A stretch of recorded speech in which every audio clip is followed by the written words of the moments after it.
Hi there. Thought we'd do some creepy stuff this week, a little bit creepy. And so this week's read aloud is Middle School Bites by Stephen Banks. And it's about a kid who's a Van Wolfzom. So let's check this out. This book actually has a bunch of pictures in it, so I'll try to show you the pictures when we have them. It starts off like this. And it has a little bit of foreshadowing in the beginning of the book, which I always love. You are not going to believe this happened. I wouldn't believe it either. I would think you were lying or crazy, but it all really happened. I promise. Just look at me. See? Well, you can see it. Chapter 1, Horrible Beginnings. I got the first bite when I was asleep in bed at 2:54 in the morning. I got the second bite 3 hours later as I was running down a dark road in the woods. I got the third bite that afternoon in an old abandoned carnival trailer. Doesn't that make you want to read the book? Another book with a great hook. It all happened on the second worst day of the whole year, the last day of summer vacation. The next day I was starting middle school. There were 4 reasons I was excited to go to Hamilton Middle School, and 4 reasons I wasn't. The 4 reasons I was excited to go to middle school. I love books with lists in them too, so this one's fun.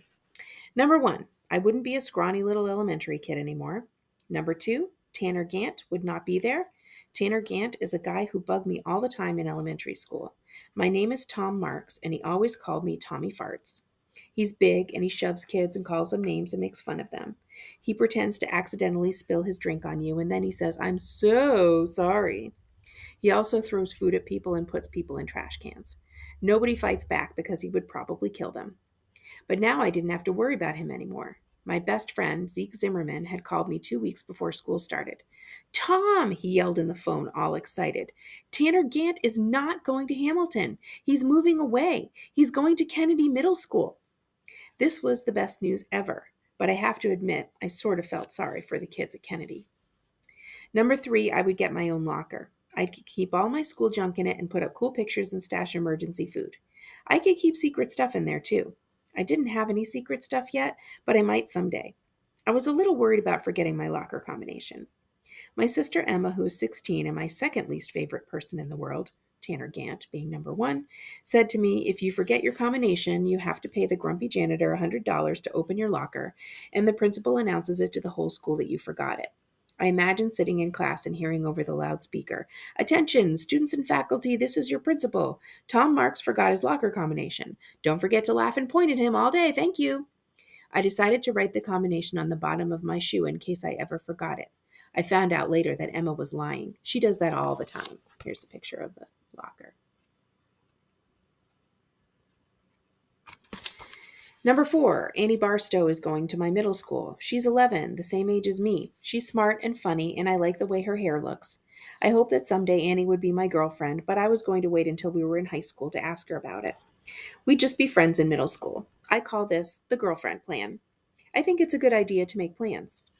If Annie agrees to be my girlfriend, then, after high school, we'll go to college together, then maybe we'd get married and get really, really rich and live on our own private island. I didn't know how we were going to get rich. I was counting on Annie to figure that out because she's so smart. I haven't told Annie about the girlfriend plan yet. The 4 reasons I was not excited to go to middle school. Number 1, they give you a ton of homework. Last year, Emma warned me. The books in middle school weigh 20 pounds each. Some kids get so much homework that they break their backs carrying their books home. "No way, Emma," I said. "You're lying." Then she pointed out the window at a kid walking down the sidewalk. He was wearing a back brace. "There goes one now," she said, smiling. I later found out she was lying. Emma is the worst.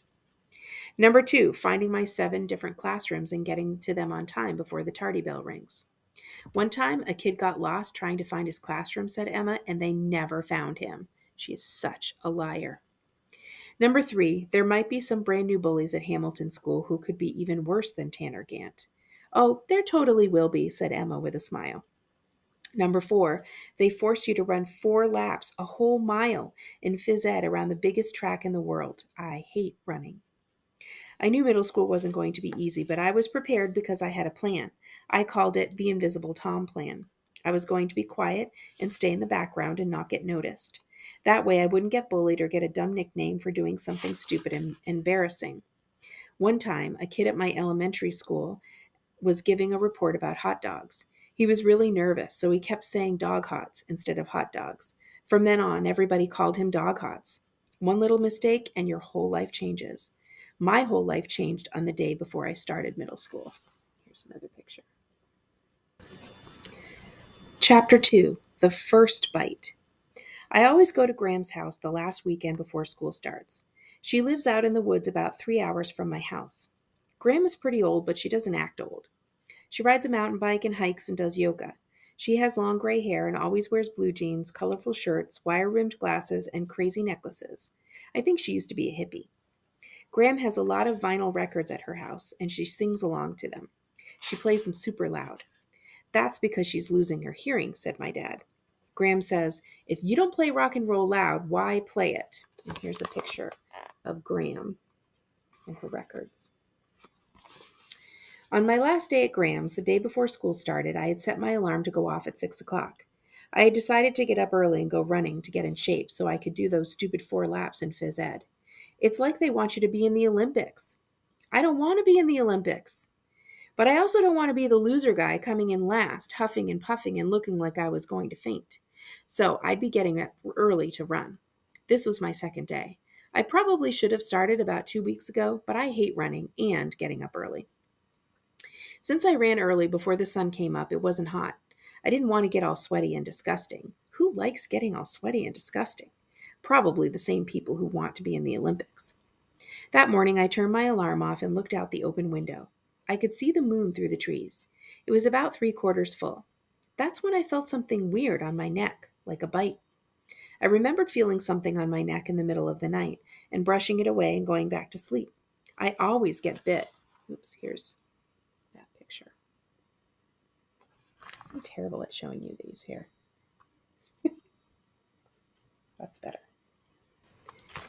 I always get bit and stung by things at Graham's house. I even made a list that I keep on her refrigerator. Here's the list. Things that have bitten or stung Tom marks: fleas, mosquitoes, bee, hornet, wasps, yellow jacket, tick. It's like the first bug that sees me arrive at Graham's house tells the other bugs that I'm here. Hey, guys, look, Tom's here. I love to bite that kid. Me too. I bit him 5 times last year. Oh, yeah, I stung him 10 times. No, you didn't. Yes, I did. You're a bee. If you sting him 1 time, you die. Well, I wanted to sting him 10 times. Hey, let's have a contest to see how many times we can bite and sting Tom. That's an awesome idea. Attack! I know that didn't really happen, but it feels like it does. I thought the bite on my neck was a spider bite, but it turned out to be something 1,000,000 times worse. I put on my running shoes, some sweatpants, and a t-shirt. I was kind of tired because Graham and I had stayed up late the night before watching a movie. After we had eaten dinner, homemade pizza and root beer floats, she leaned across the table and whispered, "You want to watch a scary movie?" Graham loves scary movies. The one we watched was pretty old and in black and white. I thought it was going to be boring, but it was actually pretty scary, and funny too. It had Frankenstein and Dracula and the Wolfman in it, chasing these 2 guys named Abbott and Costello. I have to admit, I might have closed my eyes a few times. I hope Graham didn't see me do it, but I knew that even if she did, she wouldn't tell anybody. When I came downstairs, Graham was in the kitchen making her coffee. She gets up early every day, even though she doesn't have to. "Good morning, Tommy. Ready to go running?" She is the only person I let call me Tommy. Everybody else calls me Tom. Well, except Tanner Gannett, who calls me Tommy Farts, but that doesn't count. I showed her my neck. "Is this a spider bite, Graham?" "Let me take a look." She looked at my neck. "I don't see anything." "Wait. There's 2 tiny little red dots. You must taste so good he bit you twice." She wrote the word spider on the list on the refrigerator. Here's that picture. I went out the back door and down a path to the road. It takes longer, but I didn't want to walk by Stuart. Stuart is Graham's neighbor's ginormous dog that is always tied up in the front yard on a rope. He's a Siberian husky with gray and white fur, so he looks like a wolf. Stuart is the worst, dumbest, most ridiculous name for a dog. He should have been named Brutus or Killer or Max. Stuart always barks at me when I walk by. When I was 5, Emma said to me, "If Stuart ever chews through his rope, you better run because he will chase you and bite you and kill you and eat you." I didn't want to find out if she was lying. Do you think she was lying? It was still pretty dark out, but the moon made enough light to see as I ran down the dirt road. I'd been running for about 5 minutes when I came around a corner and stopped dead in my tracks. Stuart was standing in the middle of the road. He must have finally chewed through his rope and decided to wait out here and attack me. I hate when Emma is right about stuff. He tipped his head back and howled. I had never heard Stuart howl before. On the scary scale of 1 to 10, it was a 9. He lowered his head and looked right at me, growling. "Stay," I said. "Stuart, stay." I didn't know if he would actually stay, but it was worth a try. Slowly, I started walking backward. "Good dog. Stay, stay." He didn't stay. Stuart started running right at me. Now I wished I had wanted to be in the Olympics and had been training since I was 5 years old so I could run super fast. Here's a picture. He was getting closer. I turned around and started to run as fast as I could. "Stay! Sit!" I yelled over my shoulder. "Roll over! Play dead!" He was right at my heels now, trying to bite me. I could hear his jaws snap together every time he tried and missed. I was getting tired, and I knew I couldn't keep running this fast. Why did I get up to run? Who cares if I'm the loser guy in phys ed class huffing and puffing and fainting when we had to run the mile? Now I was going to get bitten by a giant dog who couldn't do any tricks. Stuart bit me on my ankle. I felt his teeth go through my sock and into my skin. All of a sudden, I saw bright white lights shining ahead. They were the headlights of a big truck coming down the road right toward us. Stuart got scared and ran off into the woods. The truck drove by, and I stopped running and bent over, with my hands on my knees, trying to catch my breath. I rolled up my pants leg and saw that the back of my sock had some blood on it. I pulled my sock down and saw the bite marks. Was I going to get rabies? Graham and I saw a movie about a kid who got rabies. He went crazy and started drooling white foamy bubbles. It was pretty disgusting. I could just see myself on the first day of middle school foaming at the mouth. People would call me Bubble Mouth for the rest of my life. Now I wish I'd gotten rabies. That would have been so much better than what had happened next. Graham was on her front porch doing yoga when I ran up to the house. "Graham, you're not going to believe what just happened." She untangled herself from the position she was in and said, "Try me." "I got bit again," I said, rolling down my sock to show her. "What got you this time?" she asked. "Stuart." Graham got really mad. I have never seen her get that mad, even at the TV news. She took out her phone and called her neighbor and started yelling at him. She said some words I'd never heard her say before. I didn't even know she knew some of those words. She must have learned them when she was a hippie. Then she stopped yelling and listened. Her face slowly got less mad-looking. After a while, she quietly mumbled, well, sorry, Jasper, bye." She hung up the phone, cleared her throat, and looked at me. "Well, it seems that Stuart is at the veterinarian having some eye surgery, so it must have been some other nincompoop's dog. Tommy, have you ever had a rabies vaccination shot?" I hate getting shots. I think so. Yeah, I have, definitely. I don't need one. I'm good." Graham grabbed her phone. "Well, just to be safe, let's call your mom." She told my mom what happened and asked her if I'd ever gotten a vaccination. Then she hung up and turned to me. "Well, I guess you and I are going to the emergency room."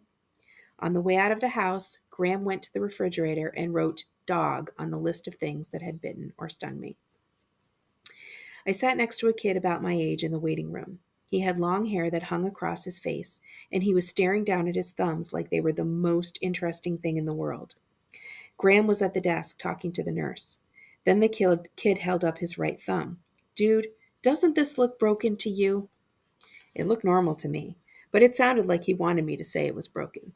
"Yeah, oh yeah, it does." He nodded and slouched down in his seat. "Why are you here?" "I got bit by a dog. I've got to get a rabies shot." He shook his hair out of his face and his eyes got wide. "Rabies? Seriously? That sucks. My brother has a friend who has a cousin that got bit by a dog and he had to get 5 shots. 5 shots? Why would you have to get 5 shots? I only got bitten once. Really? I said. Are you sure? Yeah, and the shots hurt wicked bad. They use like the biggest needle you've ever seen, and they stick it super far into your arm, and they're the most painful shots you can get. He reminded me of Emma. I hoped he was lying, or his brother's friend's cousin had made up the story, or he just liked to hang out in emergency waiting rooms and scare people. I could see Tanner Gant doing that. Tom Marks, said the nurse. I stood up. The kid shook his head. I am so glad I'm not you, dude. The doctor examined the bite on my ankle, cleaned it, sprayed it with something that stung, and gave me some pills to take. These will make you drowsy, she said. You'll get a good sleep tonight. I only had to take some pills? No problem. I could handle that. I knew that stupid kid was lying. The doctor smiled. Now, roll up your sleeve. I'm going to give you 2 shots. You'll have to get another shot in 3 days, and another shot after that in 7 days, and one more 2 weeks later. 5 shots? That kid hadn't been lying. I decided I was never going to Graham's again. The doctor picked up the world's biggest needle. This might pinch a little. I hate it when doctors say stuff like that. They're lying. Shots never pinch, they hurt. I wish doctors would just say, listen, kid, this is going to be extremely painful because I'm going to jab this sharp, pointy thing right into your arm. Get ready to scream. If I were a doctor, that's what I'd say. I rolled up my sleeve, turned my head away, squeezed my eyes shut, and gritted my teeth. It didn't pinch, it hurt. The doctor was washing her hands when Graham remembered the bite on my neck. One more thing, doctor. Can you check something on his neck? The doctor looked at my neck and smiled. Well, I'm certainly glad you're getting rabies vaccination shots. How come? I asked.